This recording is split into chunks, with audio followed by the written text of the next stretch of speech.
We don't have Jello with us today, but we have a huge video for you guys. Yes, Frankie and I are playing 2-5, and one of us gets the biggest slow roll on us in the history of our career. Stay tuned for that. Let's go. Friendly reminder, poker coaching $500 cash giveaway ends in like a day. Just click the link in the description, put in your email, takes like 2 seconds. Hopefully you will ship it.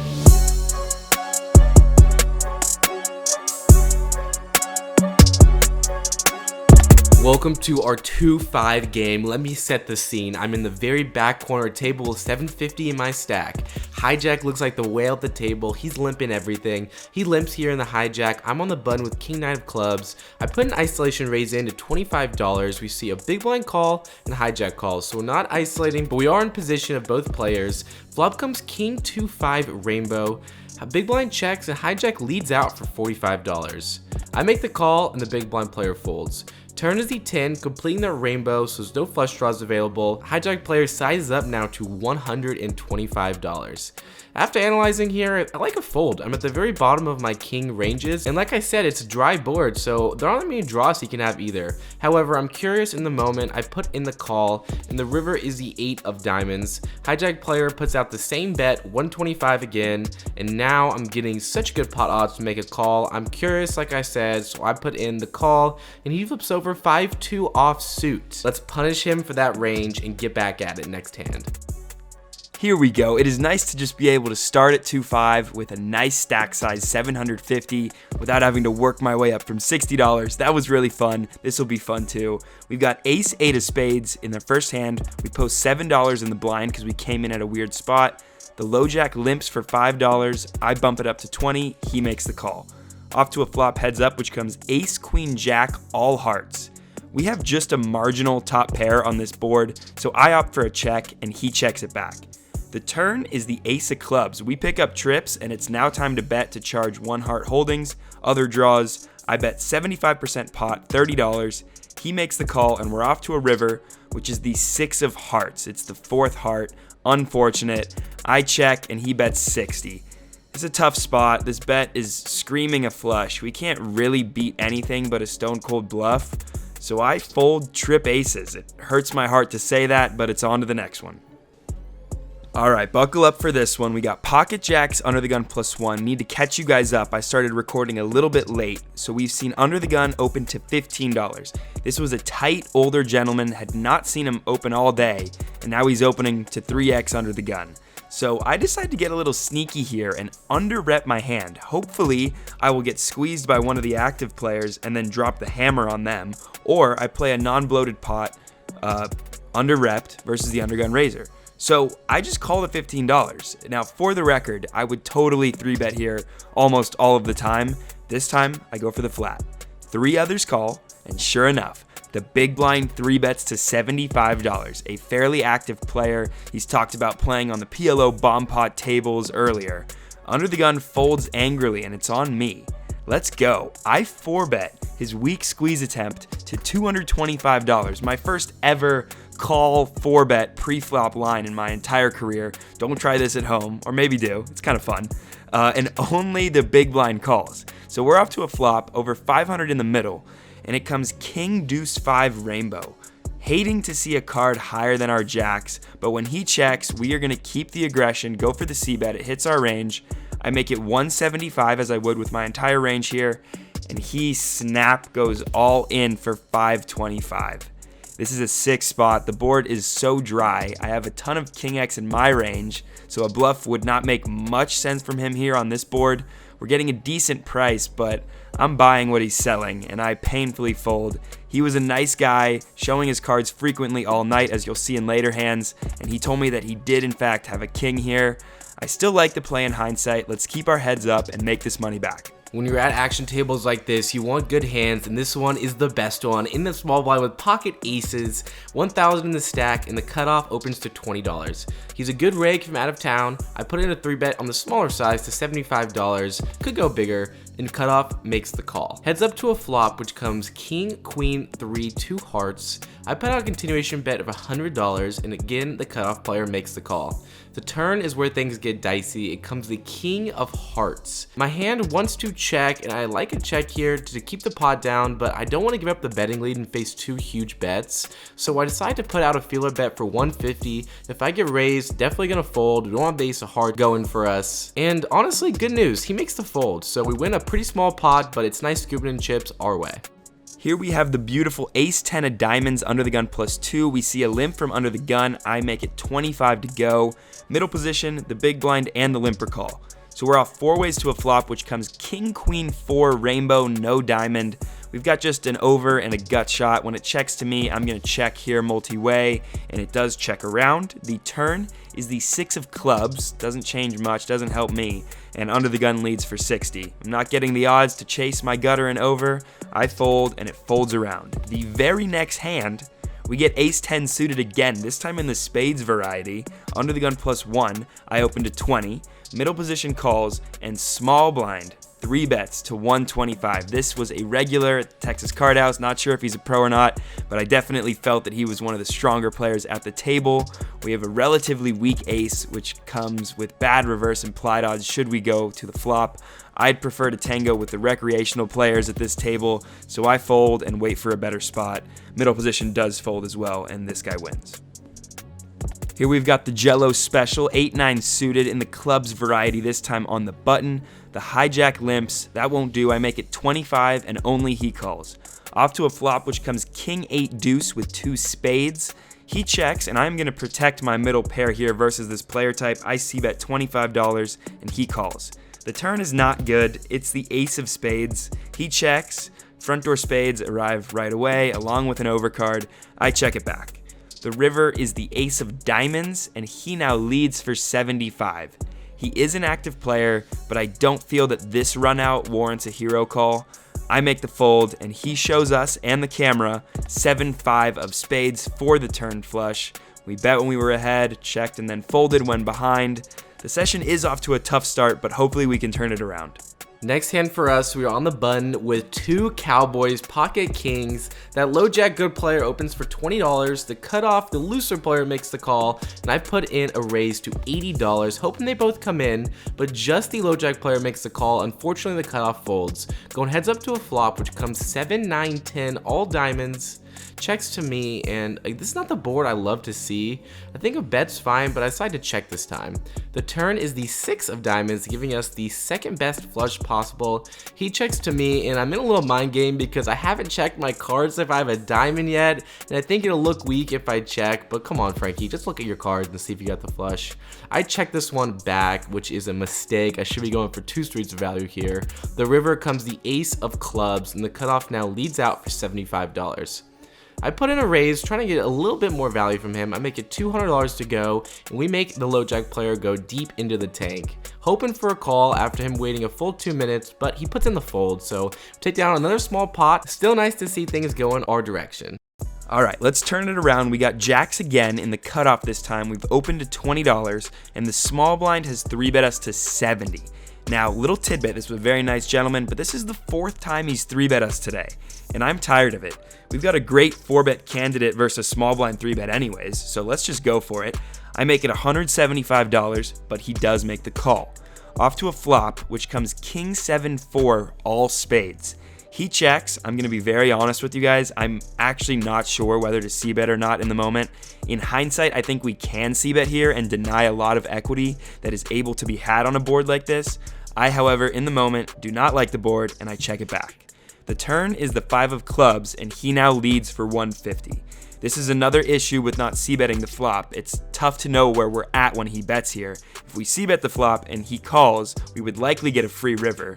I think our hand, however, is too strong to fold at this point. I do make the call.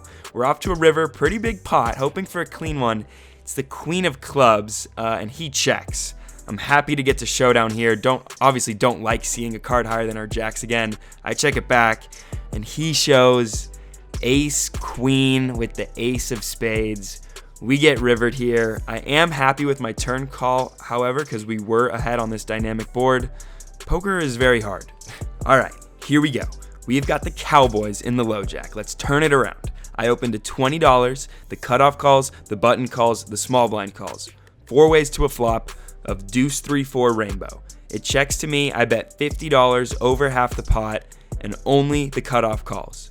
Off to a turn, which is the 10 of diamonds. It's a rainbow card. Don't think this should change much. Time to size up and give draws a bad price to chase. I make it 125, but this guy calls again. The river, not ideal. It's the 5 of clubs, putting a 4-liner to a straight out there. I check, and he bets 275, and now it is time to think. I did not think Ace X would call my turn bet to chase the bottom end of a gut shot unless it was specifically Ace 10. In hindsight, I do think that hands like Ace Deuce, Ace 3, and Ace 4 might call as well. But we're getting over 2.5 to 1 on a call, only needing to be right less than 40% of the time. So I make the call, and he does not have any of the hands I mentioned, but we are going to have to wait to see. Let's start the slow roll timer.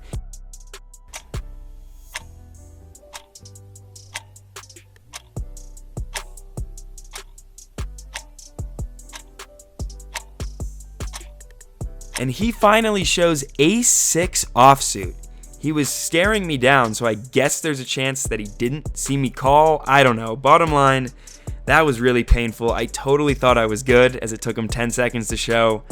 Keep our heads up, on to the next one. All right, we've got Ace 7 of spades in the cutoff. The low jack limps. I make it 25. I know that that's a black chip. I'm low on funds at the moment and I need to make some change.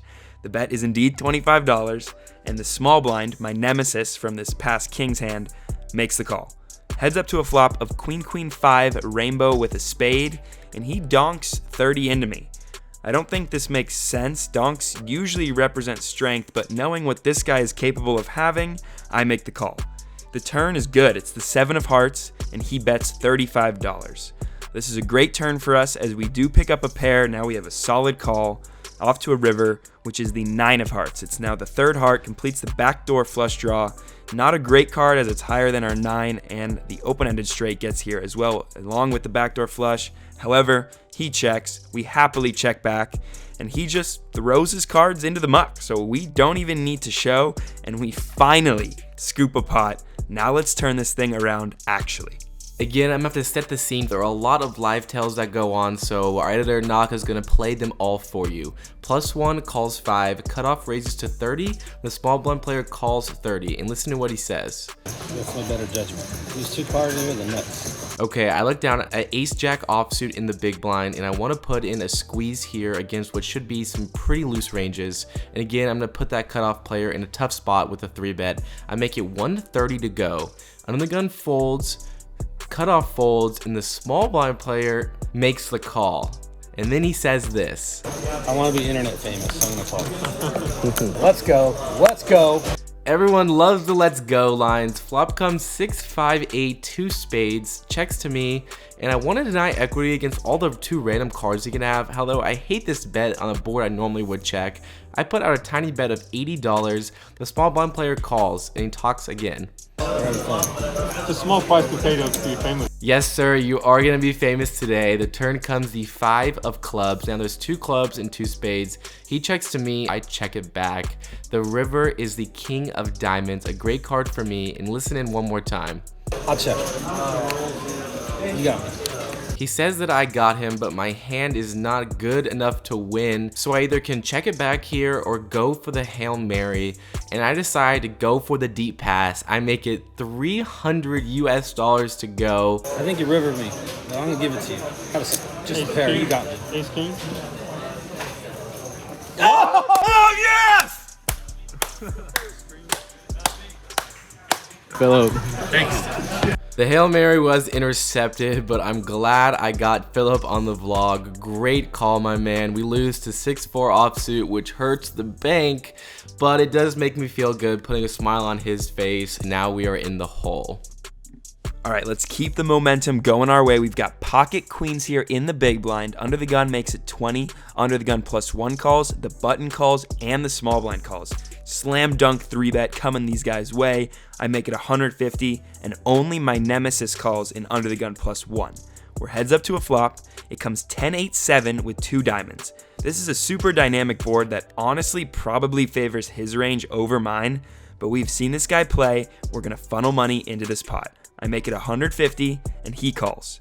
The turn is the 8 of spades. It's an offsuit card. Great card for us. It pairs the board and it's offsuit. I've got 395 left in my stack and we send it into the middle. Here we go. He goes into the tank, which is an awesome sign. I am now hoping for a call. He does tank call and it's showtime. He asks to run it twice. I say yes. Let's do this thing. The first river, it's a queen. Beautiful. The second, an offsuit ace. Kind of scary. I table my hand and he mucks. We double up and are on the comeback trail. All right, guys, here we go. The stack is at the highest it's been all night. We've got 1,400 in front of us, currently into the game for 2,000. If you like our Jonathan Little poker coaching tip of the vlog segment, pay attention to this doozy of a hand and thank you for sticking to the end of the video. I'm gonna need his advice here. We're in under the gun +3 and we've opened to $20 with red pocket 8s. The hijack, my nemesis, calls. And the button, the guy from way earlier who's 3-bet me 4 times now, also calls. So me and my 2 friends are off to the flop, which comes 6-3-4 with 2 hearts. We've got an overpair on a dynamic board. I c-bet big. I make it $50. The hijack folds, but the button raises me for the 15th time tonight, it feels like. He makes it $150. And now it's time to think. Besides flopping a set, this is one of the better boards we're gonna see for our 8s as we still have an overpair. I don't really wanna just call this bet as I'll have to navigate the rest of the hand out of position when I'm gonna hate a ton of turns and a ton of rivers.